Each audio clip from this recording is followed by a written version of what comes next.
Saya cerita sedikit tentang ibadatu hadil ummah. Nanti saya bacakan teksnya. Di antara kebaikan umat ini adalah jalan-jalan itu termasuk ibadah. Makanya sering ada ayat fasiru fil ardi. Jadi supaya sering jalan-jalan.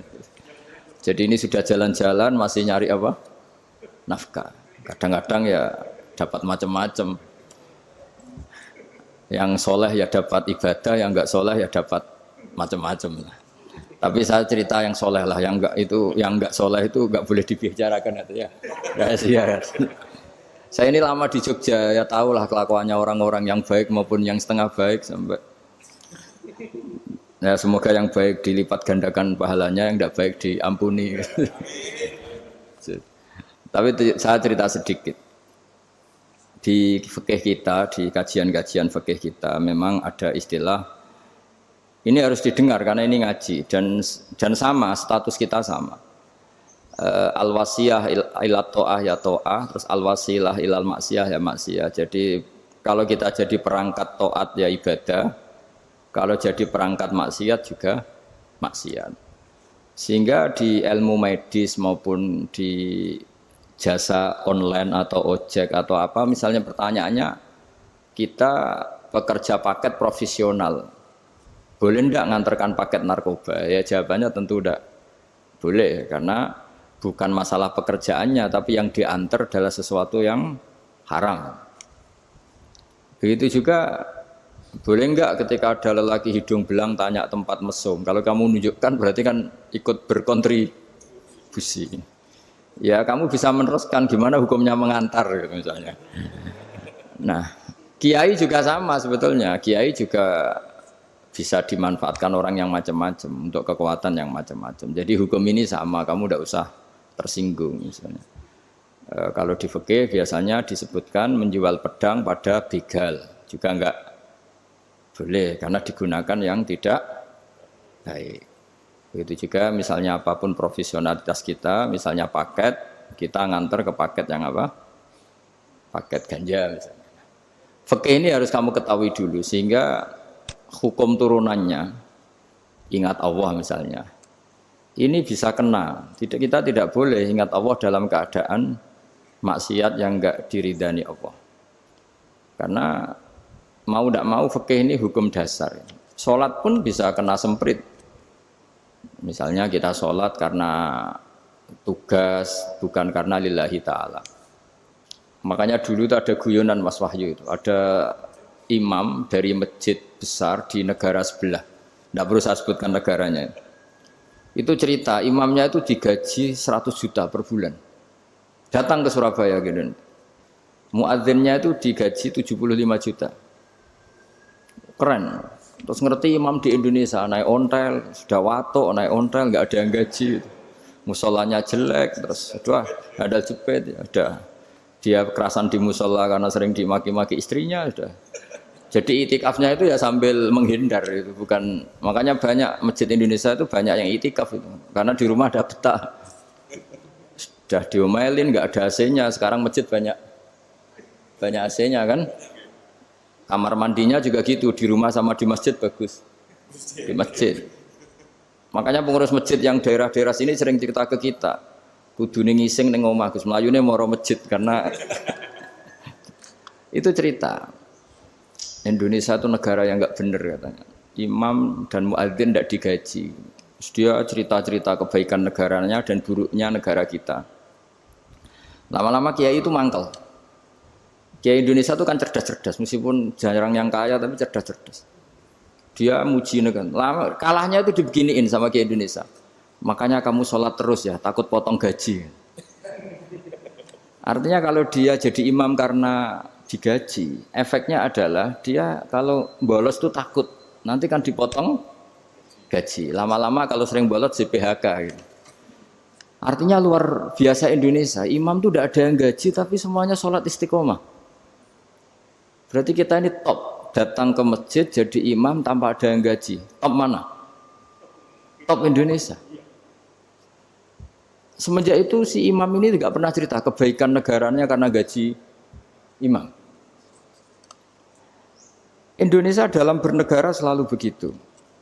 Ketika kita tidak punya solusi transportasi, ada saja pihak-pihak swasta atau investor yang ingin menanamkan modal di investasi Grab dan sebagainya. Tapi saya tetap sebagai kiai mengingatkan status hukum fikihnya.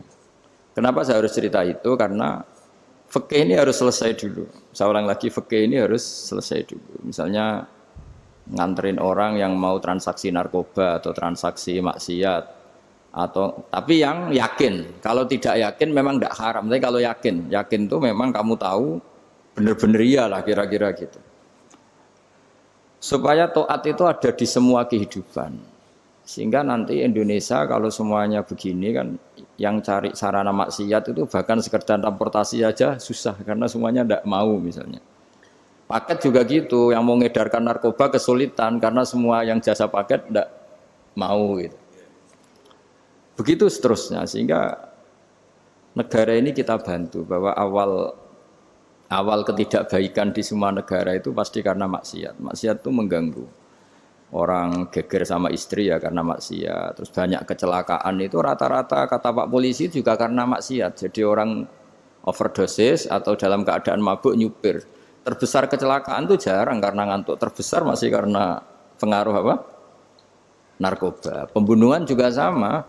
Orang Indonesia itu mudah sekali memaafkan temannya, tetangganya. Tapi kalau sudah efek dari narkoba, bunuh itu jadi mudah itu. Jadi, nah, Anda juga harus fair, jangan. Tapi yang penting saya profesional nganter, gitu. Nggak mau tahu dia latar. Meskipun kita tidak boleh neliti orang, ya nggak boleh tajasus, nggak boleh neliti ini. Tapi yang jelas kamu tahu, saya ulang, yang jelas kamu tahu, ya harus dihindari karena memang di semua profesi pekerjaan itu utamanya kata Rasulullah SAW itu memperhatikan halal haramnya. Tapi ya saya ulang lagi, tidak boleh sok suci, tidak boleh tajasus, tidak boleh neliti orang lain. Tapi kalau yang jelas-jelas untuk maksiat maka harus kita hindari. Termasuk masjid sekalipun. Dulu zaman Nabi itu ada masjid namanya Masjid Dirar. Untuk memecah konsentrasi sahabat. Sahabat itu begitu mencintai Nabi, mencintai Rasulullah. Ada orang kafir pinter, orang munafik pinter. Ini Muhammad harus ditandingi. Cara nandingi Muhammad jangan pakai dangdutan, jangan pakai bar, tapi pakai masjid. Karena ini suasananya kesannya bagus. Dibikin masjid tandingan supaya orang tidak ke Muhammad semua, tapi ke masjid ini. Ini pikirannya orang munafik.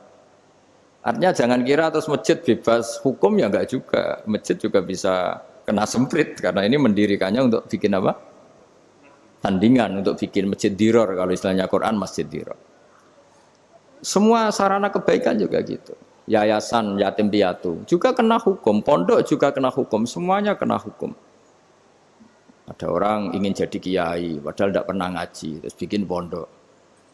Akhirnya dia dipanggil Pak Yai, anaknya dipanggil Gus, padahal najis saja tidak tahu.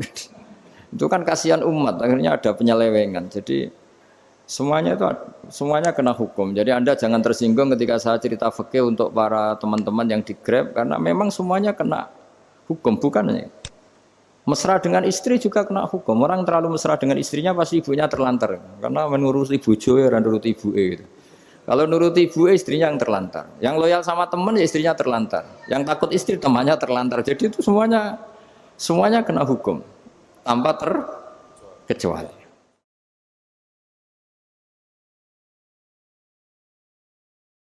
Nah, saya cerita sedikit tentang sholat karena orang-orang Grab ini banyak yang sholat, kemudian harus cepat-cepat. Dulu ketika sahabat punya imam yang lama sekali kalau sholat, sehingga si sahabat yang satu yang petani ini mufarokoh itu memisahkan diri, kemudian imamnya diselip. Itu boleh memang dalam fikih. Kamu niat mufarokoh dulu. Mufarokoh itu niat bahwa kamu memutus hubungan dengan imam, kemudian meneruskan sholat sendiri. Singkat cerita dua orang ini berdebat, Mu'ad sama Ar-Ra'i yang penggembala ini. Kamu munafik, sholat kok meninggalkan imam. Terus yang satu bilang kamu keterlaluan, sholatnya lama sekali. Singkat cerita dua orang ini lapor ke Rasulullah SAW. Uniknya Nabi itu membenarkan yang petani tadi. Kamu Mu'ad, jadi masalah. Agama ini tidak boleh jadi problem. Kalau kamu ngimami orang, jangan lama-lama. Di situ ada ibu-ibu yang ditunggui anaknya yang sedang menyusu. Banyak petani yang nunggu macam-macam. Kayak pegawai POM ya ditunggu shift temannya, pegawai Indomaret juga gitu, apalagi Grab mungkin ditunggu penumpangnya macam-macam. Sehingga kebaikannya teman-teman yang kerja serabutan begini juga bergantung kebaikan imam tadi. Kalau sholat itu tidak boleh lama-lama. Apalagi wiridan, sholatnya aja nggak boleh lama-lama, apalagi wiridannya. Nah, kadang-kadang orang ngira kebaikan tuh nggak ada sempritnya, ada juga. Sholat tuh ya disemprit sama Nabi. Kalau terlalu lama juga disalahkan karena nanti agama ini menjadi apa? Problem, menjadi problematika. Nah, termasuk kebaikan kita ketika membolehkan ya atau mentoleransi atau mendukung pekerjaan mulai Grab dan lain-lain adalah agama ini rahmatan lil alamin. Dulu ada seorang sahabat tanya, ya Rasulullah, boleh enggak kita ngegeng di perapatan gitu? Kata Nabi, ya jangan kalau bisa. Tapi kita harus natahaddasannya itu tempat kita jagungan di perapatan, di tempat-tempat umum lagi, di halte, Terus kata Nabi, enggak apa-apa, tapi fa'atut thoriq haqqaha. Kamu harus memberikan hak jalan itu. Apa hak jalan itu?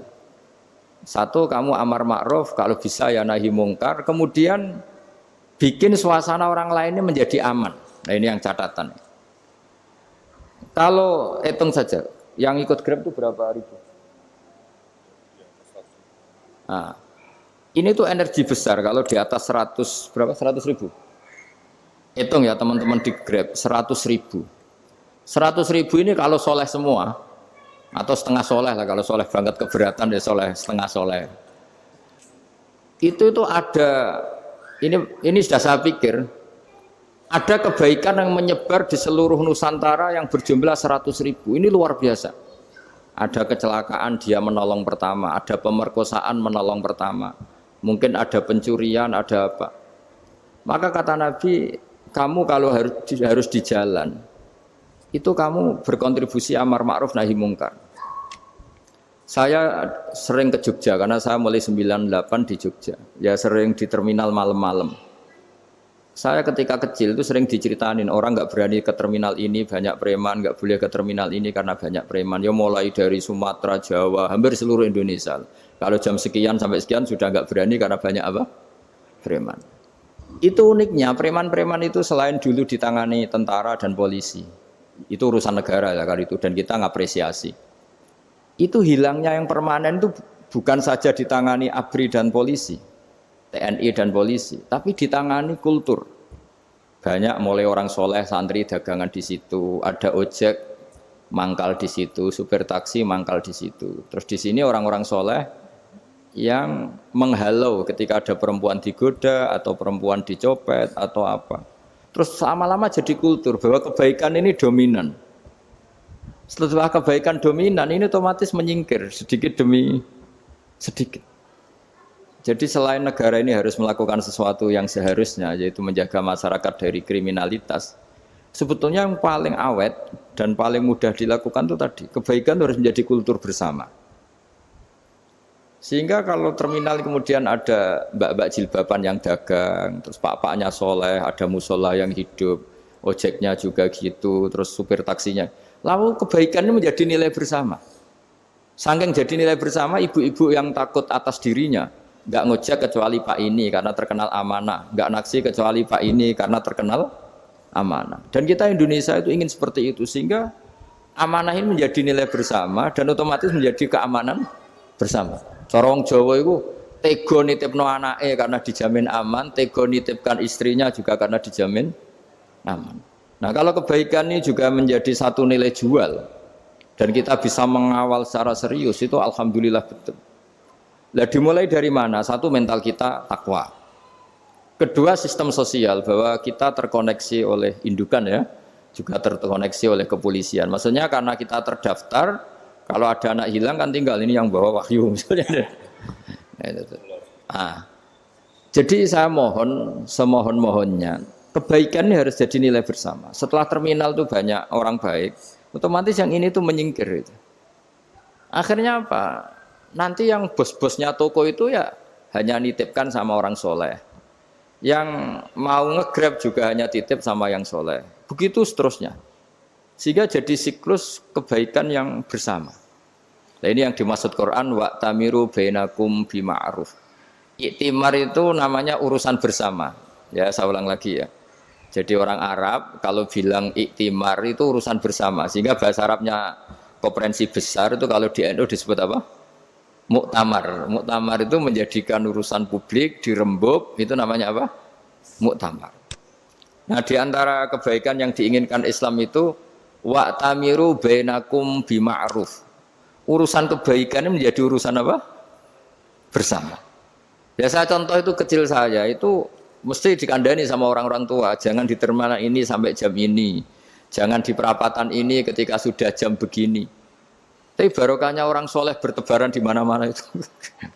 Yang tukang Grab ya di mana-mana, yang penjaga toko ya banyak yang soleh, yang ngojek, yang macam.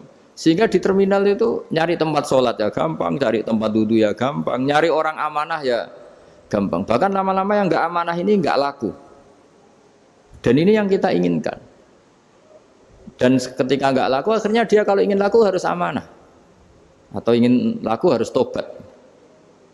Nah, agama ini urusan bersama. Sehingga Allah mengistilahkan wa'tamiru bainakum bima'ruf. Jadikan kebaikan ini urusan bersama. Sehingga karena ini urusan bersama, ketika kita jadi kiai juga harus, kalau misalnya tadi ada Gojek kok makmum, atau Grab kok makmum, atau supir bis kok makmum, kiainya harus cepat sholatnya. Jangan baca surat Baqarah, nanti diomel-omelin penumpangnya. Begitu juga ibu-ibu menyempatkan jamaah, waktunya tidak lama, di rumah sudah ditunggu anaknya yang masih menyusu.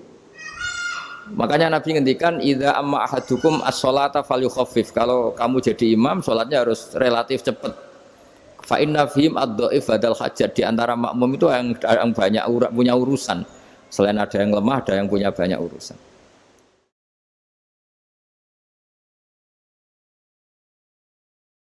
Nah, terus ketiga masalah kekayaan hati.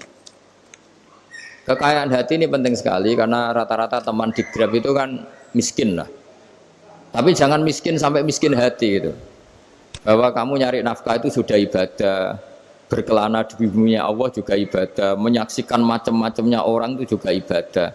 Bahkan menambah khazanah ilmu. Di antara warisan ilmu yang kita dapatkan dari Rasulullah SAW, misalnya kamu jalan-jalan, punya kaki dua, punya tangan dua. Gara-gara jalan-jalan sering ngerti orang yang buntung. Alhamdulillah meskipun saya hanya Grab, masih punya kaki utuh. Terus ketemu orang buta ya gitu. Alhamdulillah ladzi afani mimma btalaka bih. Alhamdulillah saya terselamatkan dari seperti itu. Sehingga melihat orang maksiat juga gitu. Saya meskipun gini terselamatkan dari tempat maksiat, sehingga hidup itu tidak nelongso gitu. Ada nilai lebih yang kita punyai. Jadi di antara kebaikan Islam adalah orang disuruh ingat sisi nikmat. Nah, kalau nikmat itu sudah ada semua, kata Imam Ghazali, nikmat hidup. Kata Imam Ghazali, jika enggak ada kenikmatan yang Anda punyai, kamu datang ke kuburan. Disuruh datang ke kuburan. Dan kamu bilang begini, kenikmatan kembali ke dunia adalah kenikmatan yang diinginkan mulai yang mati zaman Nabi Adam sampai kiamat. Jadi kalau Fir'aun yang pernah jadi raja, Namrud, semuanya, bahkan orang-orang soleh sekalipun, kalau kamu tanya keinginan terbaiknya apa? Ingin kembali hidup untuk membenahi kesalahannya zaman hidup. Artinya apa? Kehidupan yang kita miliki sekarang adalah kenikmatan yang dirindukan mulai yang mati zaman Nabi Adam sampai kiamat. Maknanya apa? Kita punya kenikmatan yang luar biasa karena kenikmatan yang dirindukan oleh orang yang sudah mati mulai dulu sampai sekarang. Apapun masalah hidup Anda ini punya kenikmatan yang enggak tertandingi, yaitu namanya hidup. Barokahnya hidup itu kita bisa tobat. Setidaknya ingin tobat. Kalau enggak bisa tobat, ingin tobat. Makanya di Indonesia itu banyak nyuwun sewu, banyak maling. Yang anaknya itu soleh, karena kalau ngandani anaknya tetap gini, wes le bapak tok sing lakoni kuwi aja. Bapak tok yang alami ini kamu jangan. Banyak di Indonesia orang nggak bisa baca Quran, anaknya hafid. Karena setiap bodoh itu tidak diwariskan. Wes le bapak tok sing bodoh, kowe ojo bodoh. Mungkin teman-teman di Grab juga gitu, wes bapak tok cong sing nasibe ngene kowe ojo. Jadi kebaikan begini itu akan terus-menerus diwariskan. Sehingga banyak orang tidak tamat SD anaknya dosen, nggak tamat SMP anaknya dekan. Karena setiap dari kita itu cita-cita kebaikannya menurun ke anak cucunya, keburukannya berhenti di dia. Cara wong Jawa itu bapak tok sing nglakoni. Nah, di sini saya jelaskan tentang kekayaan rohani. Jadi saya mohon ketika Anda jalan-jalan nganter penumpang itu harus sering muji Allah Subhanahu wa taala. Ya, saya bacakan ayatnya at-taibunal abidunal hamidun. Orang baik itu yang tobat, yang ahli ibadah.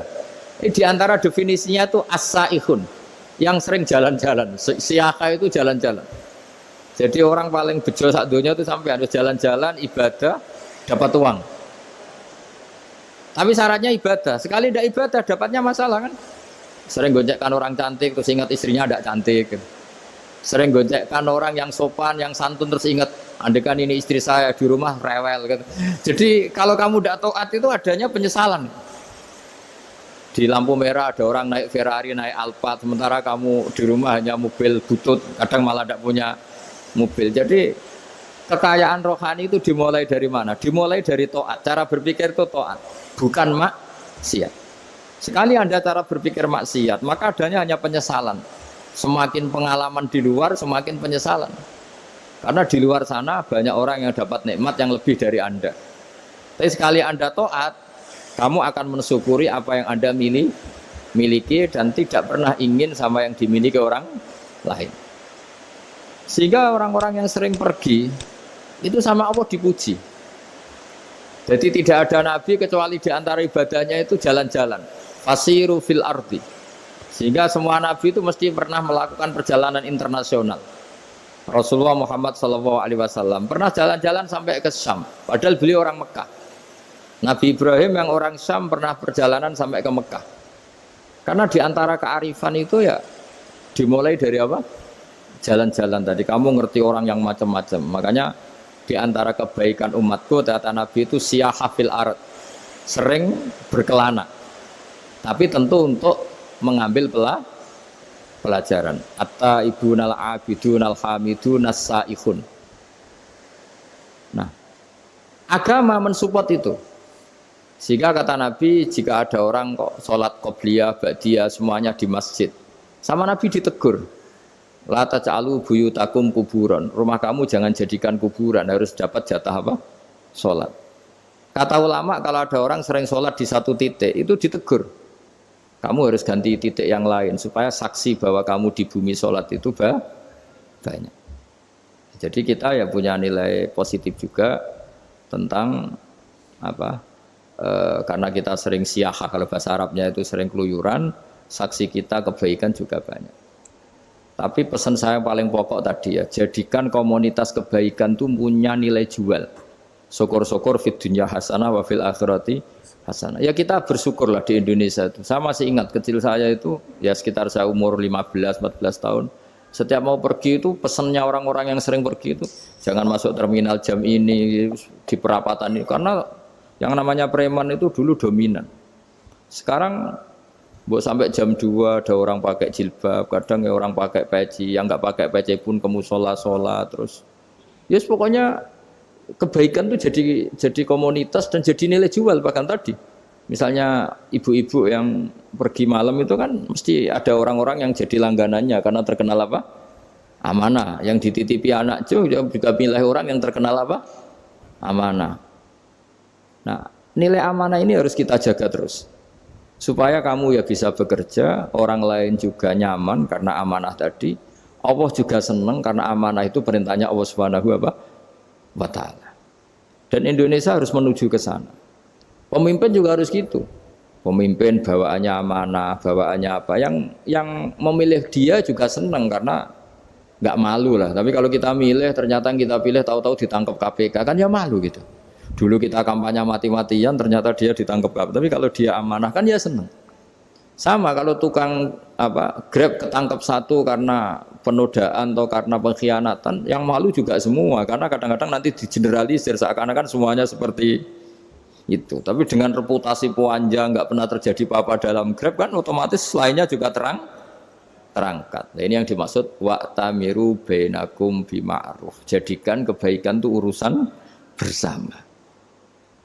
Makanya andekan negara itu sudah mengoptimalkan polisi, TNI untuk meringkus preman, oke itu baik.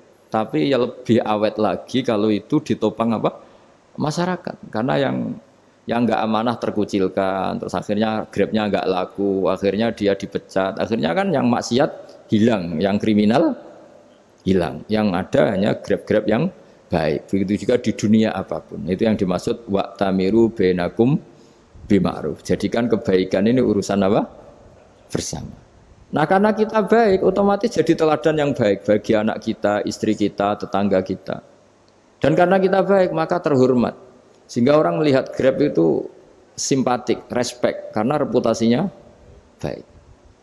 Nah karena orang respect tidak dicibir. Barokahnya tidak dicibir, tidak mangkel. Barokahnya tidak mangkel, tidak saling ejek, bahkan tidak saling bunuh. Coba kalau kita jelek, dicibir orang, kita dalam keadaan mabuk, tidak terkontrol, bunuh. Jadi efek dari maksiat itu begitu buruknya. Sehingga penelitian itu mengatakan kebanyakan kecelakaan ya pemicu utamanya rata-rata ya nyupir dalam keadaan mabuk. Beberapa nyuwun sewu kasus-kasus kriminal rata-rata ya dipicu oleh hal-hal seperti itu. Makanya meskipun di luar saya tolong hindari narkoba, hindari hal-hal yang maksiat supaya pekerjaan Anda ini barokah.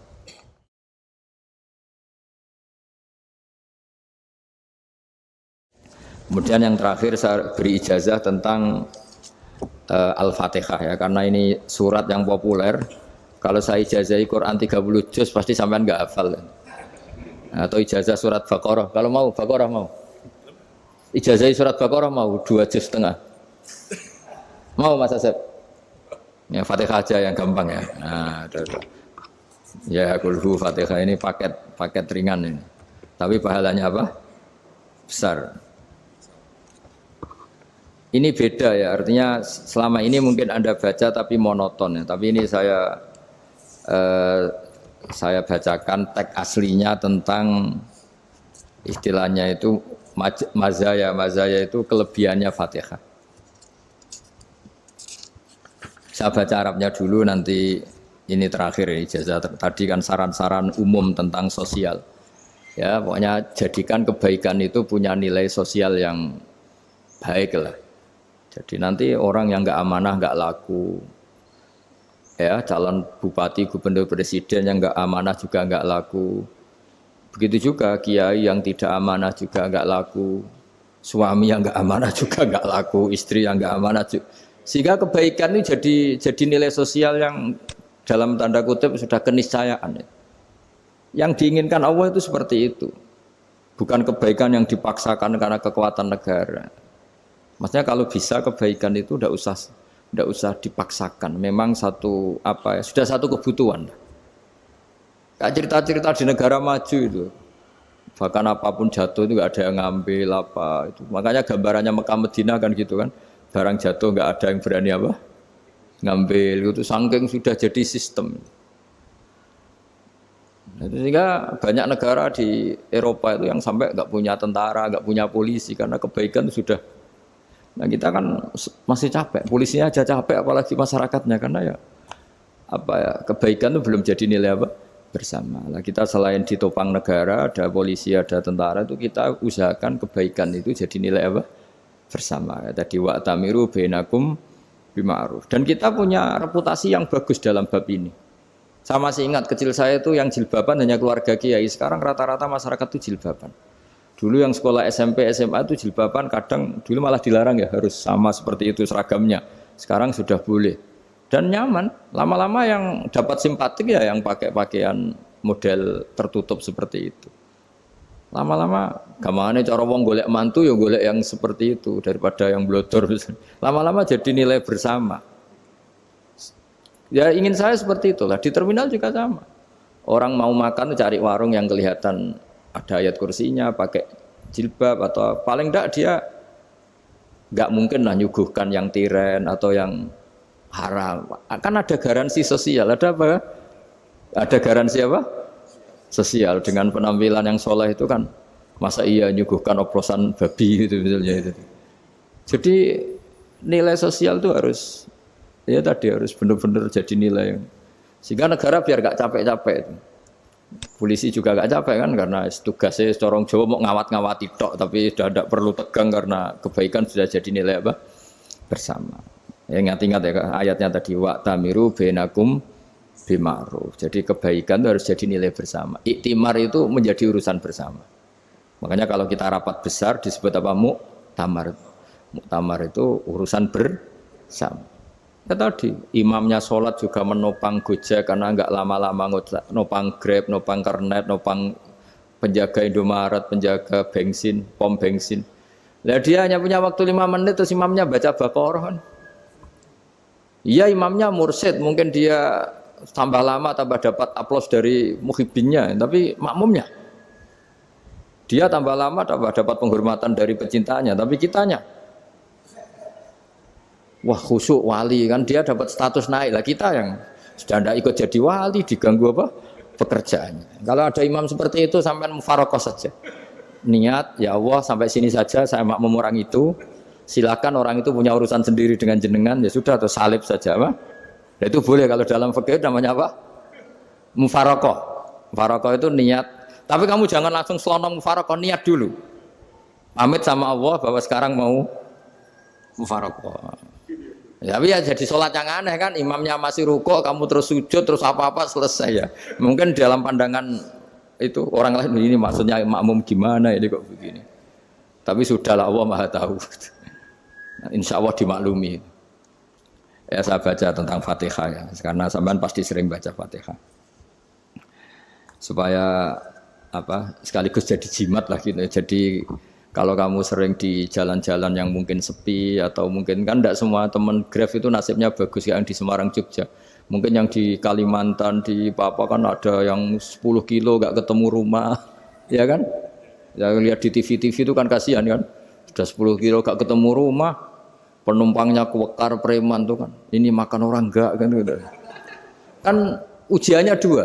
Kalau penumpangnya cantik itu ya kecoba syahwat, kalau preman takut. Jadi orang itu selalu ujian itu. Sing sedengan itu kan jarang orang itu. Jadi kalau penumpangnya perempuan cantik ujiannya itu syahwat, kalau preman ujiannya ketakutan. Kalau orang yang lemah bawa uang ujiannya kamu ingin garong. Jadi hidup itu memang semuanya ujian. Liyabluwakum ayyukum ahsanu amala. Makanya saya sering ditanya oleh teman-teman, Gus, nah ujiannya kenal wong wedok elek piye sama? Kenal wong ayu ujiannya syahwat, kenal wong elek ujiannya ngenyek, itu sama-sama dosa. Syahwat ya dosa, ngenyek juga dosa. Welek keriting untune metu ya dosa ngomong gitu. Kadang-kadang orang berpikir enak kancanan wong elek gak dosa. Kata siapa kancanan wong elek itu ya dosa karena bawaannya ngenyek. Ngenyek itu menyepelekan itu. Makanya saya itu ya nggak mau berteman sampean. Nanti kan bawaannya ngenyek atau seneng ya enggak tahu saya. Ya sudah ada takdir saja kalau ketemu ya tak ulang ngaji gitu. Tapi ini ngaji terakhir, setelah ini ngaji biasa aja enggak usah resmi gini. Ngaji kok resmi aneh. Pokoknya nanti suatu saat kalau pandemi sudah berlalu saya akan ngaji Rebone, lalu ini ngaji. Ini ngaji yang kurang bagus karena ngatur kiai kurang berkah ini. Nanti tapi ya lumayan lah masih mau ngaji. Ngaji kok tanggal ini jam ini. Sekarang suatu saat kamu tak panggil, Mas Wahyu datang ke sini jam ini tidak mesti bisa. Mungkin pas ada acara apa, oh, maaf ke sini pas ngecek pas apa. Gitu. Jadi ya sudah tapi tak maafkan enggak apa-apa. Takdir ya. Tak bacakan supaya sampean tahu keramatnya bismillah. Nah, sebelum saya bacakan bismillah Fatihah tak beritahu tentang ilmu tafsirnya karena ini penting sekali. Fatihah itu dawuhnya Allah, tentu itu dawuhnya Allah. Saya ulang lagi itu kalamullah. Tapi yang sudah diberikan kesampaian ke kita semua. Sehingga seakan-akan itu menjadi dawuhnya kita ke Allah. Jangan salah loh ya. Fatihah itu dawuh Allah tapi sudah diberikan ke kita. Sehingga posisi kita itu yang punya itu.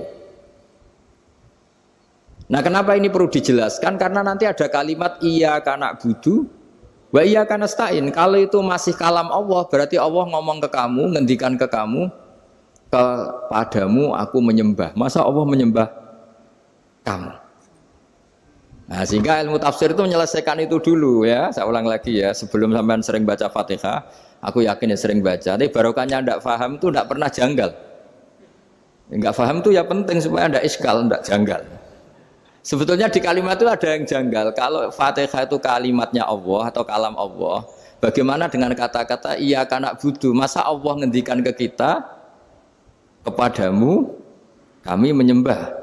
Masa Allah menyembah kita? Maka penyelesaiannya secara ilmu tafsir gimana? Semua ulama mengatakan, bukan satu dua, semuanya mengatakan di Fatihah itu semuanya diberi kawalan kalimat. Saya ulang lagi ya, di Fatihah itu semuanya diberi awalan kalimat qulu, katakan wahai hambaku begini.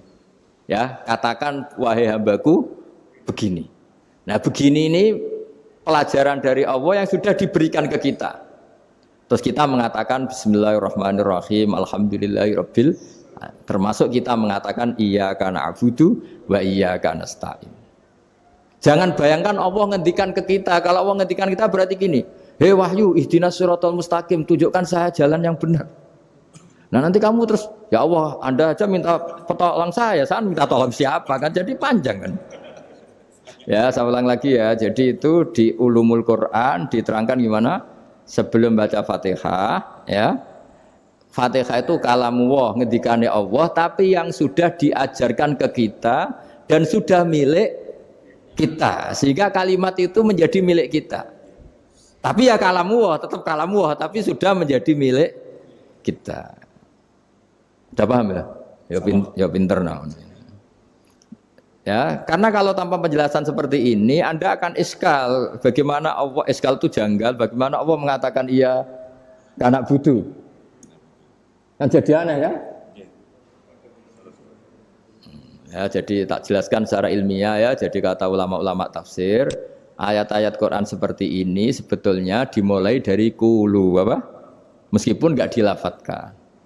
Itu kan sama dengan qul huwallahu ahad Muhammad. Katakan kalau Tuhan itu satu. Ya namanya Quran itu kan kalam Allah, membina nabinya, membina umatnya. Makanya dikatakan atau enggak, di sini tersembunyi kata qulu, katakan. Ya. Jadi ya ibarat apa itu? Kamu ngajari anak kamu lah. Le, panggil jenengan bapak kula. Itu maksudnya anak itu, kalimat itu kalimat kamu, tapi kamu ajarkan ke anak kamu. Terus anak kamu bilang, Pak jenengan bapak kulo. Nah, ketika kamu mengatakan jenengan, bukan kamu mengatakan jenengan anakku, berarti anakmu itu bapakmu, kan lucu kan?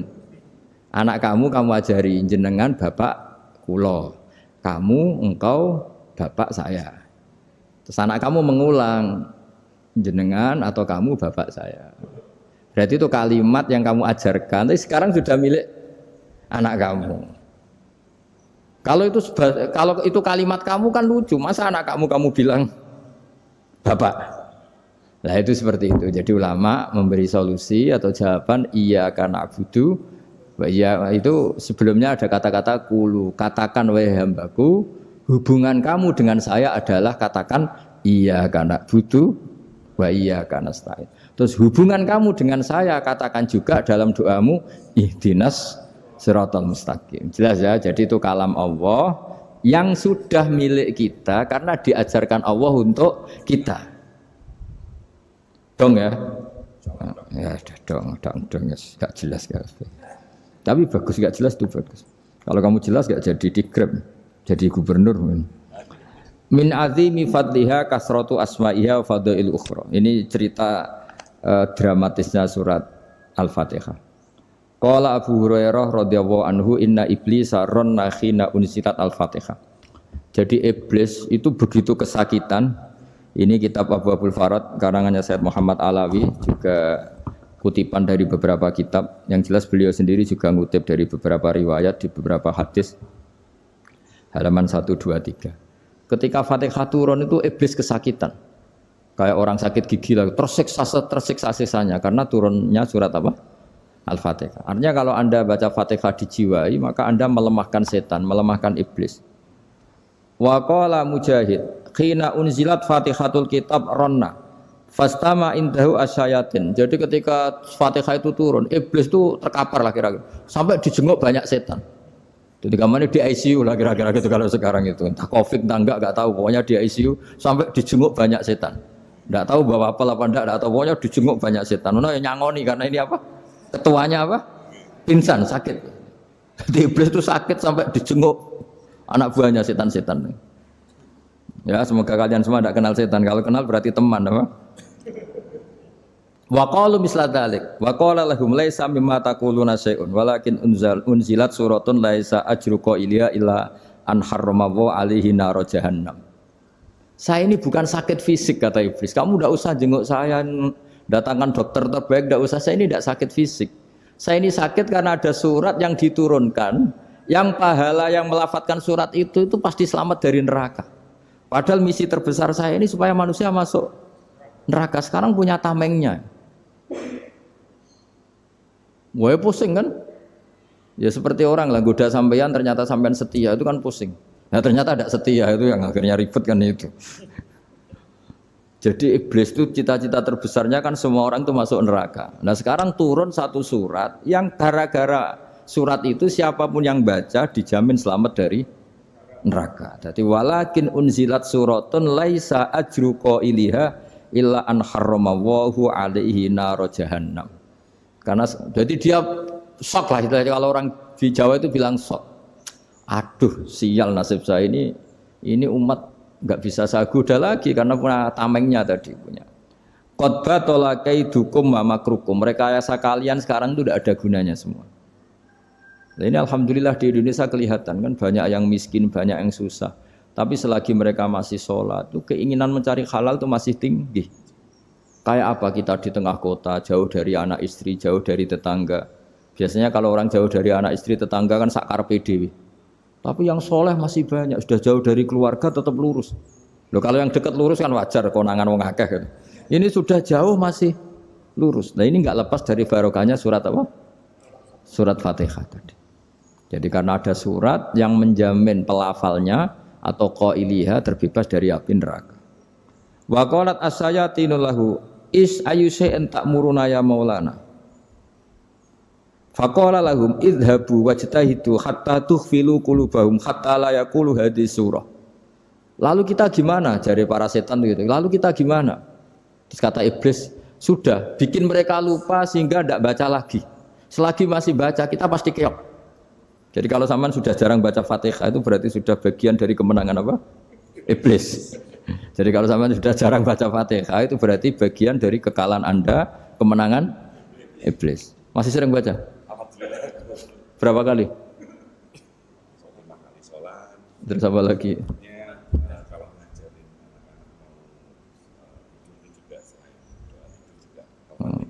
Kok 5 kali tok itu? Berarti pas sholat fardu tok itu.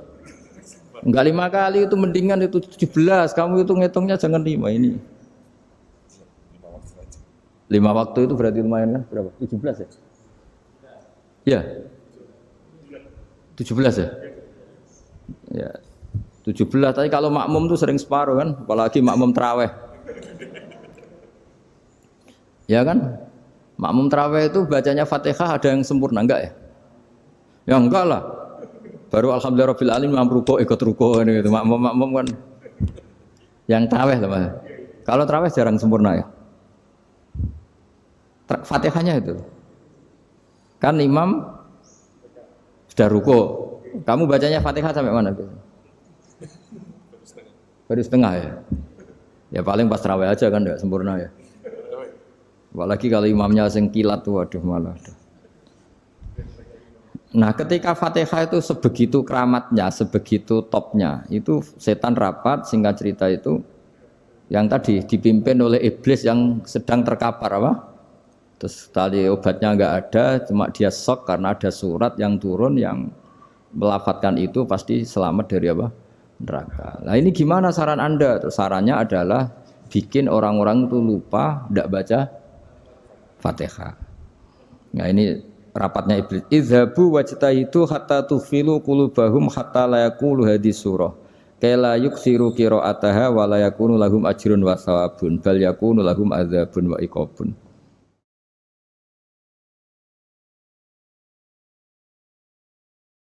Jadi saya mohon selama ini Anda sudah baca, tapi mungkin hanya rutin saja. Napa rutin saja? Tapi barokahnya ngaji ini kamu punya kekuatan atau punya semangat membaca karena ini surat yang luar biasa. Ibarat gini, kalau sampean tanya, saya juga sering mikir, masa Gus hanya surat kok punya kekuatan seperti itu? Di dunia ini kata Allah, mulai Nabi Adam sampai kiamat, nggak ada yang bisa menandingi kekuatan kalimah. Kalimah itu kata-kata, nggak ada yang bisa menandingi kata-kata. Misalnya Anda nge-Grab, berangkat istri cuek, berangkat cuek. Itu beda dengan ketika meskipun satu kalimat, wes Pak, muga-muga dilindungi pangeran, mugi-mugi jenengan selamat. Itu menjadi teduh dan semangatnya luar biasa karena kayak mendapat support. Jadi kira-kira kalimat itu hubungannya kita dengan Allah, Fatihah itu seperti itu. Kamu melafadzkan satu kata-kata yang dibenarkan langit bumi, dibenarkan aras, dibenarkan malaikat, dibenarkan semua penghuni di dunia ini. Sehingga itu efeknya luar biasa. Itu seperti gini ya, kamu cerai sama istri, terus nikah lagi katut babon. 10 tahun anak kamu dididik, ibunya benci kamu. Dan memang Anda layak dibenci. Duwidek. Dan sampai nggak pernah manggil kamu Pak. Suatu saat, kamu tentu rindu kan, ingin dipanggil bapak oleh anak kamu. Suatu saat anak ini manggil kamu Pak E. Wah, itu senengnya bukan main. Hanya sebuah kata-kata. Makanya kadang-kadang orang itu tanya sama kiai, ijazah lafadz ini gunanya apa sih?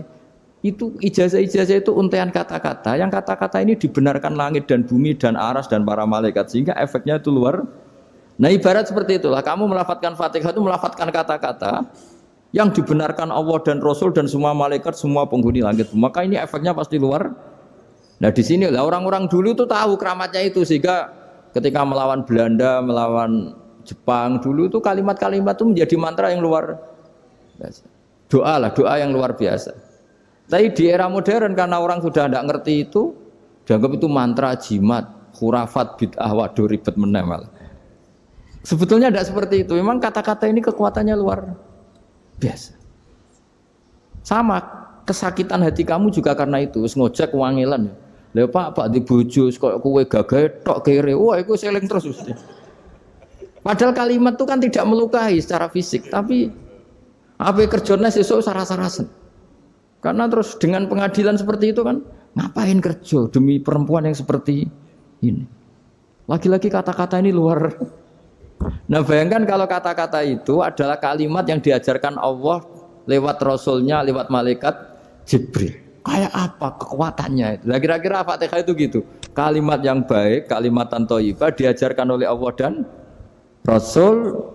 Kayak apa kira-kira kekuatannya? Pasti luar biasa.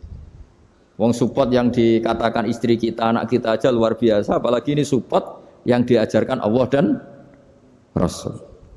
Ya makanya saya mohon kalau baca Fatihah, baca kalimat-kalimat thayyibah ketika sholat itu dijiwai. Ya misalnya Rabbana lakal hamdu mil'us samawati wa mil'ul ardi wa mil'u ma syi'ta min syai'im. Engkau zat yang layak dipuji dan pujian ini memenuhi langit dan bumi. Karena kita tahu nggak ada sejengkal di alam raya ini kecuali di situ ada rahmat Allah. Misalnya kamu bisa lewat sampai rumah saya, kamu mungkin anggap biasa saja. Coba kalau ngalami likuifaksi, tahu-tahu bumi ini ambles, bisa ngelewati yang likuifaksi itu luar. Tanyakan orang pernah ngalami likuifaksi di Sulawesi, itu melihat bumi bisa diinjak gak ambles itu, wah luar. Dan sampean gak ngalami itu sehingga lewat bumi ya biasa aja. Coba kalau ngalami seperti tidur, ya biasa aja. Coba kalau ada gempa, bahwa bumi tenang ini sudah nikmat yang luar biasa. Masa kamu ngakuin nikmat nunggu digituin? Ya kan? Nah, makanya baca Fatihah dijiwai lah bahwa ini kalimat yang luar biasa. Nah, saya teruskan ya.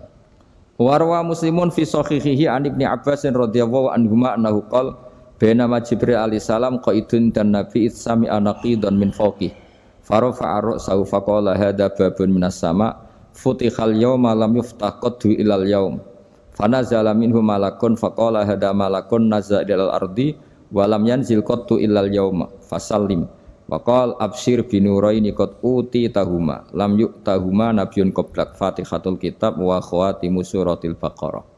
Jadi suatu saat Jibril ini jagongan kira-kira gitu sama Rasulullah. Tahu-tahu langit itu gemuruh.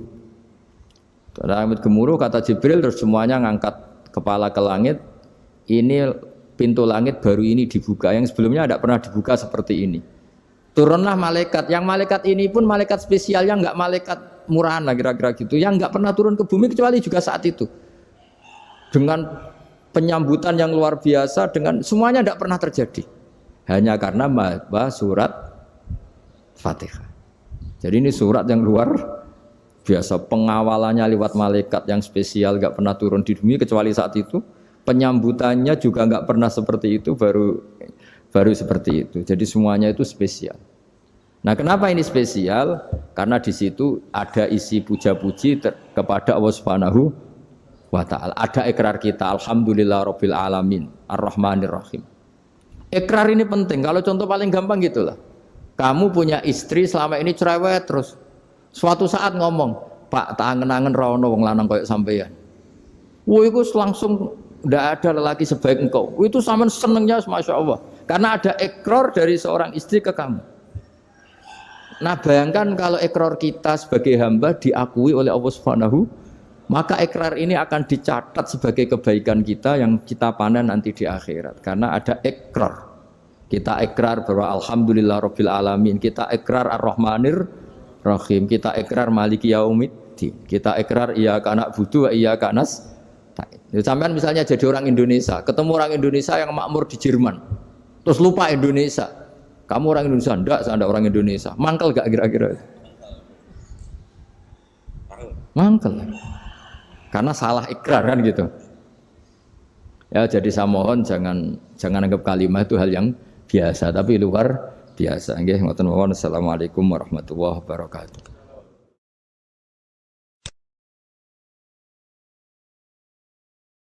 Saya berkali-kali kampanye di mana-mana lah, kampanye dan menganjurkan.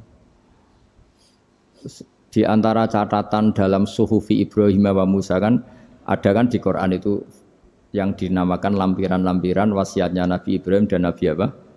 Musa. Itu di antara catatannya begini.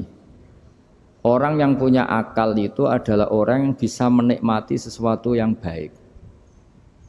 Misalnya gini, contoh gampang gini.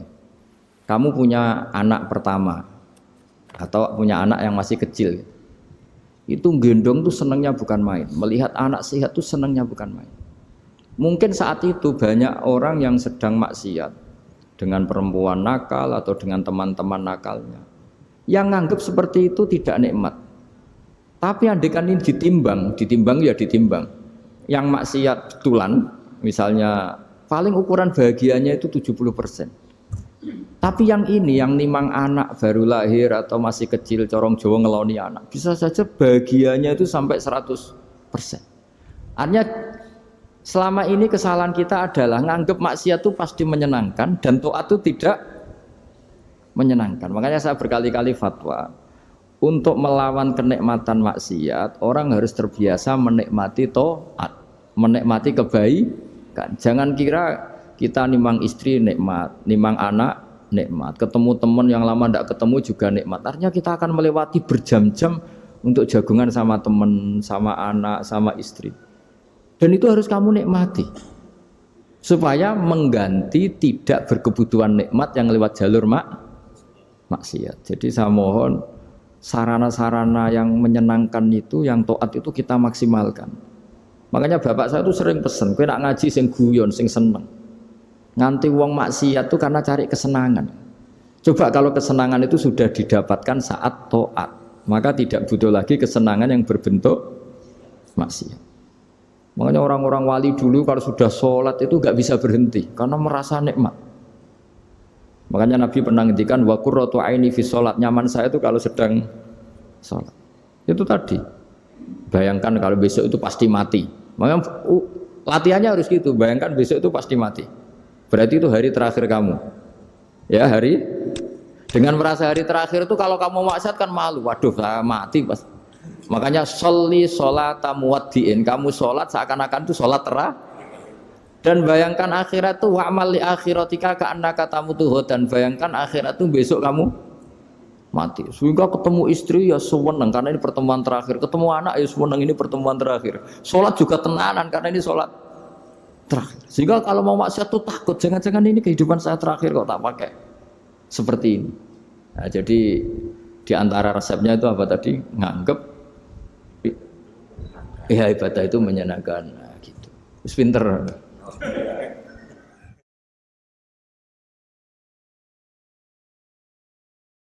Oke, satu pertanyaan lagi, Gus. Ini ada pertanyaan dari teman-teman mitra driver Grab. Saat mengantarkan barang, tiba-tiba azan waktu sholat, ya, Gus. Lalu kita sebagai driver harus sholat dulu atau menyelesaikan orderan dulu, karena itu juga amanah kan orderannya itu. Mungkin nganter barang atau mungkin nganterin penumpang.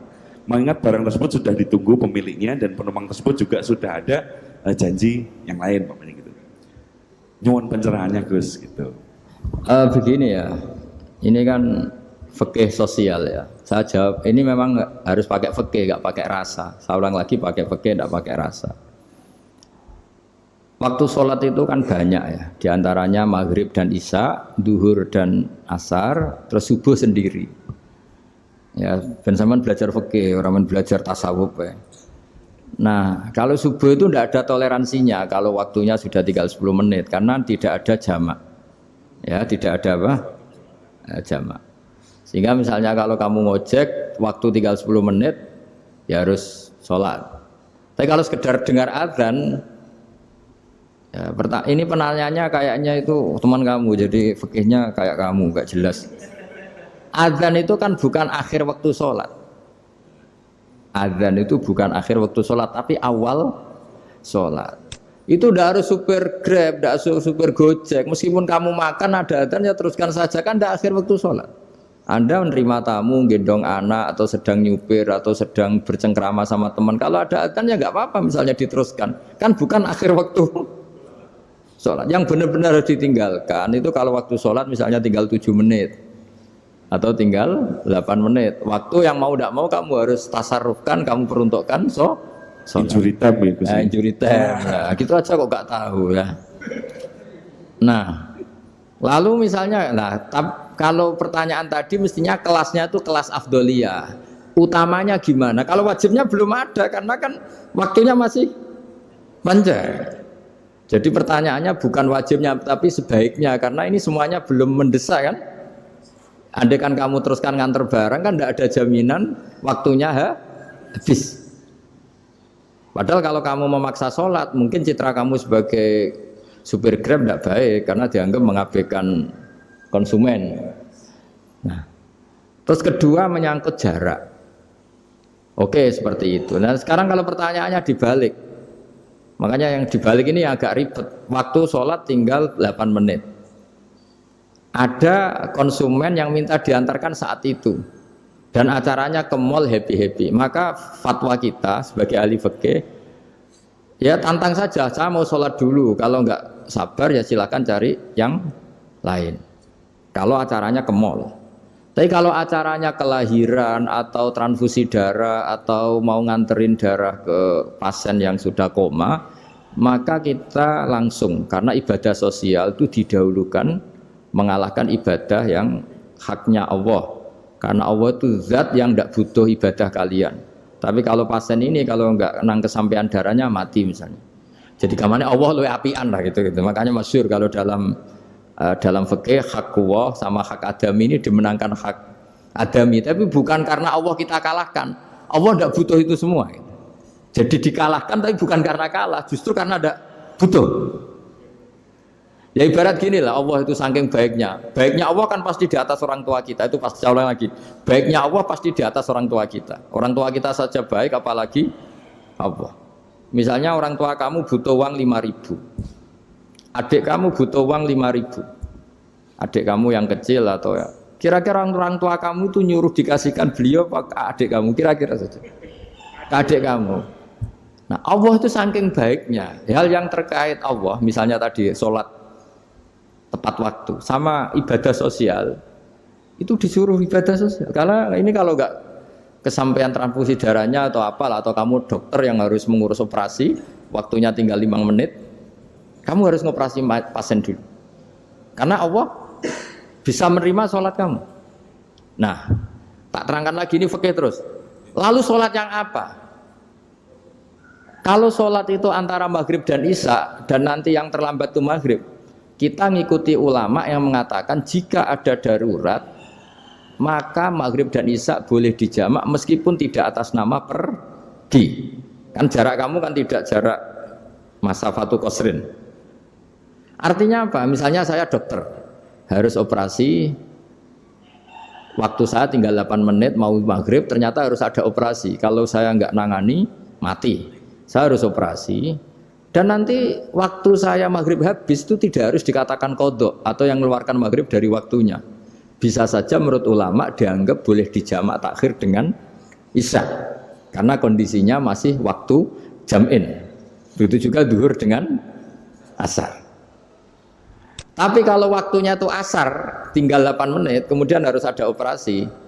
Ya kita operasi, waktu asar kita mundur sampai maghrib, namanya qadha yang dimaafkan Allah. Ya namanya tetap qadha karena asar gak bisa dijamak dengan maghrib. Jadi ini fikih ya. Jadi jawabnya harus jelimet. Jadi saya ulang lagi ya. Tadi kan pertanyaannya dengar adzan. Kalau adzan kan waktunya masih panjang. Apalagi misalnya maghrib kan waktunya kan taruh saja ada waktu 1/4 jam. Ternyata andekan kamu antar hanya butuh waktu 7 menit. Kan nggak ngefek sama sekali. Saya nyanda. Nyanda. Gitu.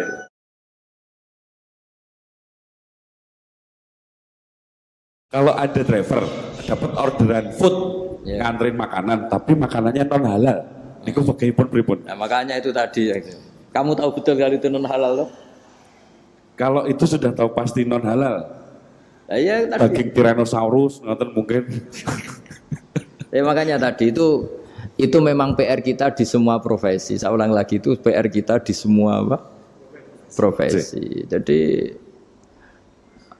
ya itu makanya pentingnya istighfar tuh di situ tuh sudah kita sebagai ulama menghalalkan tidak mungkin, mengharamkan kamu juga demo ini pekerjaan guys.